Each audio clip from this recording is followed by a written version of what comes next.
매주 금요일 다양한 문화 소식과 그 속에 숨은 과학 이야기를 나눠보는 과학 스포일러 시간입니다. 오늘도 양혜영 기자와 함께하겠습니다. 안녕하세요. 네, 안녕하세요. 네, 올해 마지막 방송을 함께하게 됐네요. 네, 그렇습니다. 네, 그래서 오늘은 하나의 작품이 아니라 우리가 이제 연말 결산을 좀 해보려고 준비해왔습니다. 자, 이런 기자별 코너가 4월부터 진행한 걸로 알고 있는데 벌써 9개월이나 됐네요. 네, 그렇죠. 제가 그냥 지난 9개월 동안 좀 살펴보니까요. 이 과학 스포일러가 총 31번 방송이 됐었습니다. 이 코너를 진행하는 동안 아무래도 영화가 가장 많아서 19편을 소개했었고요.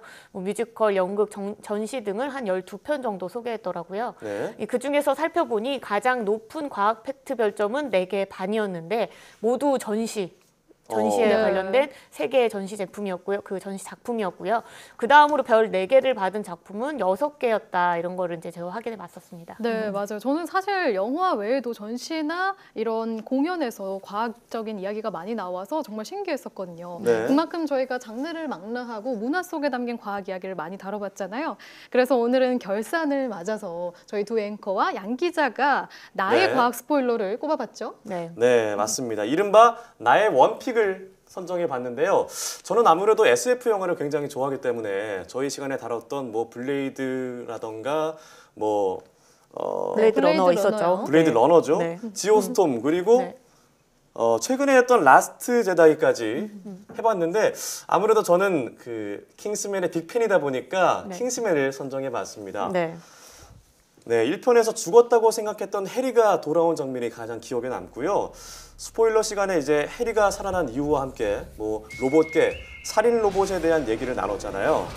자, 영화에서 보면 해리가 마구 로봇계한테 공격을 당하는 장면이 있는데 거기서 엘튼 존이 친구로 인식돼서 공격을 멈추게 하는 그런 장면이 좀 재밌었는데 그러면서도 한번 인공지능 로봇의 한계도 좀 느낄 수 있는 그런 영화였습니다. 네, 저도 뭐 워낙에 1편을 재밌게 봤었어요, 사실은. 그래서 2편을 좀 기대하고 봤었고 보면서 내내 과학적인 내용은 뭐가 있나 뭐 이렇게 적어가면서 또 봤었거든요.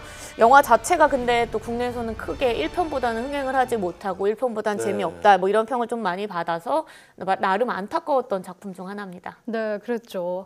그러고 보니 그때 킹스맨2의 숨은 과학 이야기를 그때 양 기자가 해준다고 했는데 그냥 넘어갔네요? 뭐 그냥 넘어갔다기보다는 기회가 없었으니까 못했다는 걸로 하시죠. 오늘 연말 결산이니까 오늘은 말씀해 주실 수 있는 거죠? 네, 그렇습니다. 해리가 살아났던 장면에서 보면은 이 나노 입자가 머릿속에 들어가서 해리의 총상을 치료했다 이런 게 나오는데요.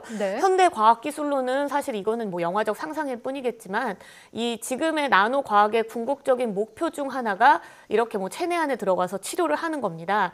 이 나노처럼 작은 입자는 몸속 어디로든 움직이기 굉장히 쉽기 때문에 의료용 나노 로봇 개발이 실제 진행되고 있는 건데요.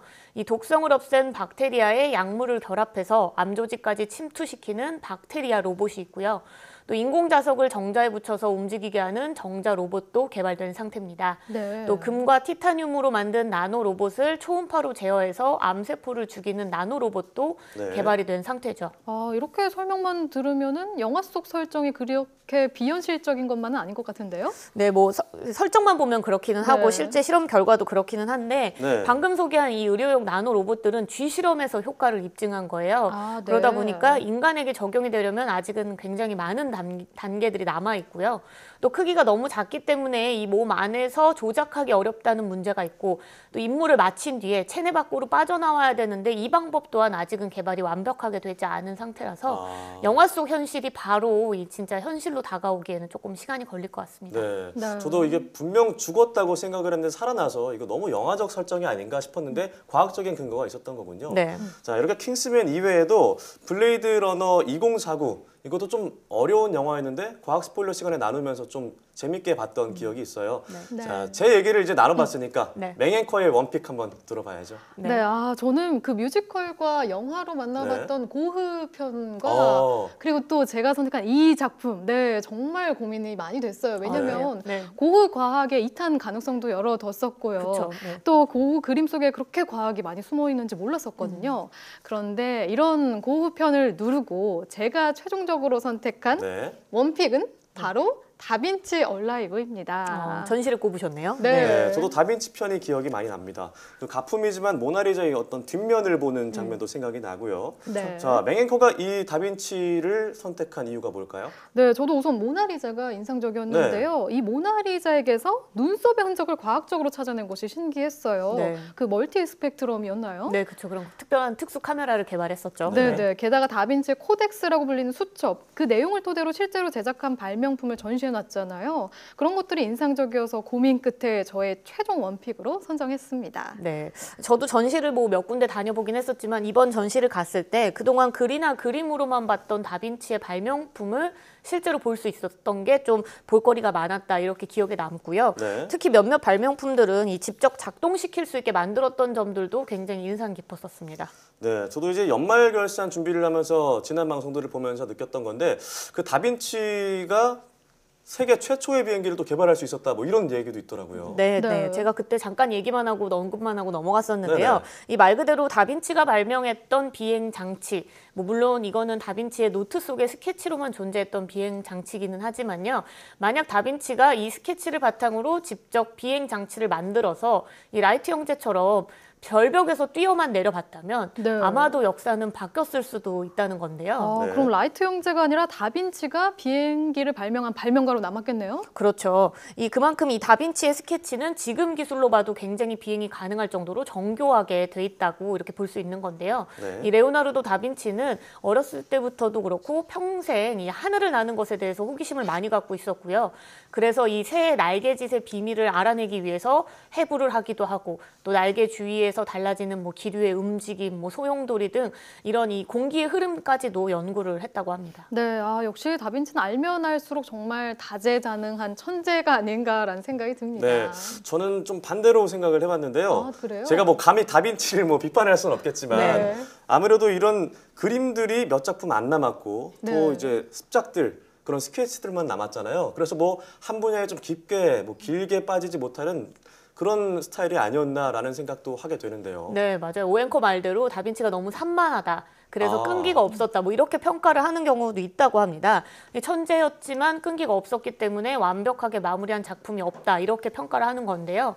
하지만 다빈치가 너무나 완벽주의자였기 때문에 자신의 작품에 쉽게 만족하는 법이 없었고 그러다 보니 끊임없이 고치면서 완성을 채하지 못했다. 이런 평가도 있다고 합니다. 네, 그렇게 볼 수도 있겠네요. 만약에 완성까지 이 많은 발명품들이 완성이 됐다면 에디슨의 버금가는 발명가가 되지 않았을까 싶은데요. 네, 그렇습니다. 지금까지 저희 두 앵커의 원픽을 골라봤는데 이번 코너에서 뭐 취재하고 선정하고 그랬던 양 기자의 원픽은 뭔지 또 궁금해요. 네, 저도 이걸 정하면서 굉장히 고민을 많이 했습니다. 말했던 것처럼 제가 다 직접 정하고 취재했기 때문에 그렇지만 제가 고른 저의 원픽은요 뮤지컬 타이타닉인데요.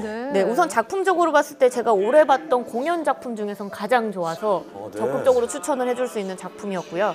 또 작품 속에서 직접적으로 과학 이야기나 과학 관련된 대사가 나온 건 아니었지만 이 배에 탄 사람들의 생생한 이야기를 무대에서 볼 수 있었다는 것, 또 그리고 배가 침몰하는 모습을 굉장히 상징적으로 연출했던 장면들이 굉장히 기억에 남습니다. 네, 또 이 타이타닉이 침몰을 하게 된 과정에 대한 이야기를 취재하는 것도 굉장히 흥미진진했었고요. 네, 맞아요. 영화 속에서처럼 직각으로 침몰한 게 아니라 그 선체의 중앙 부분이 부서지면서 침몰했다라는 그런 시뮬레이션 결과를 말씀해 주셨었죠. 네, 그렇죠. 그리고 이 뮤지컬 타이타닉과 연달아서 준비했던 원래 아이템이 하나 있었습니다. 네, 영화 타이타닉의 감독이었던 제임스 카메론 감독의 새로운 해양 다큐멘터리 영화인 딥시 챌린지인데요. 이 어릴 적부터 바다, 특히 해저 세계에 관심이 많았던 제임스 카메론 감독은 타이타닉 촬영을 위해서 심해에 직접 들어가 본 적이 한 번 있다고 합니다. 이후에 이 심해 세계에 굉장히 빠져들면서 본격적으로 자신의 어릴 적 꿈을 실현하기 위해 해저 탐사 계획을 실제로 세우게 돼요. 그래서 2012년 3월 마침내 잠수정 이름이 딥시 챌린지인데 이 잠수정을 타고 혼자 심해 바다 11km 바닷속을 이제 들어가 보게 됩니다. 그래서 그 과정을 그린 영화가 바로 이건데요. 지구에서 가장 깊은 곳이라고 알려져 있는 마리아나 해구, 그 중에서도 가장 그 깊은 곳을 챌린지 딥이라고 하는데요. 이곳을 향한 이 카메론 감독의 모험이 잠수정의 설계, 제작, 테스트 과정 등 이런 여러 가지 장면들이 담겼고요. 실제로 이 잠수정 탐사로 그동안 몰랐던 심해 생물 68종이 발견됐다고 합니다. 네. 네, 잠깐 영상만 봤는데도 어떤 신비로운 느낌이 드는데요. 해저 생태계에 관심 있는 분이라면 찾아보면 좋겠네요. 네, 저도 한번 찾아봐야겠습니다. 네. 네, 이렇게 비하인드 작품까지 살펴보면서요. 2017년 올 한 해 동안 재미있는 영화, 또 뮤지컬, 전시, 연극까지 과학 스포일러를 통해서 만나봤는데요. 네. 내년에도 재미있는 문화와 과학 이야기 전해주실 거죠? 네, 그렇습니다. 뭐 내년에도 다양한 작품 속에서 몰랐던 과학 이야기들, 또 그리고 궁금했던 과학적 설정들, 정말일까 맞을까 뭐 이런 것들에 대해서도 네. 제가 속 시원하게 풀어주는 코너가 되도록 노력하겠습니다. 네, 내년에도 더욱 유익한 스포일러가 되길 기대해 보겠습니다. 올 연말 잘 마무리하시고요. 오늘 말씀 고맙습니다.